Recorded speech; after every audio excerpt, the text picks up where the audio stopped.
नाज़िर, मीरवाह गौरचाणी शहर में बुनियादी सहूलतूं न हुअण करे अनेक मसइलनि जे वार चढ़ियल आहे।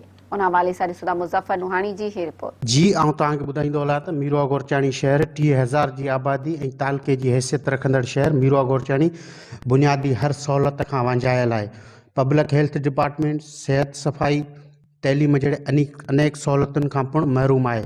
मीरवाह गौरचाणी शहर जेको तालके जी हैसियत रखंदड़ शहर आहे, जंहिंमें तालके जी हैसियत जो हेल्थ सेंटर पिणु आहे, पर अफ़सोस सां चवणो थो पवे त तालके जी हैसियत रखंदड़ रूरल हेल्थ सेंटर मीरवाह गौरचाणी में न त मुकम्मल तौर स्टाफ आहे, न ई वरी मेडिसन। ताज़ो कुझु ॾींहं अॻु पाकिस्तान ख़ासकेल इतिहाद जे अॻुवाणनि रूरल हेल्थ सेंटर मीरवाह गौरचाणी जे अॻियां अमले ऐं दवाउनि जी खोट ख़िलाफ़ एहतजाज कयो वियो हो।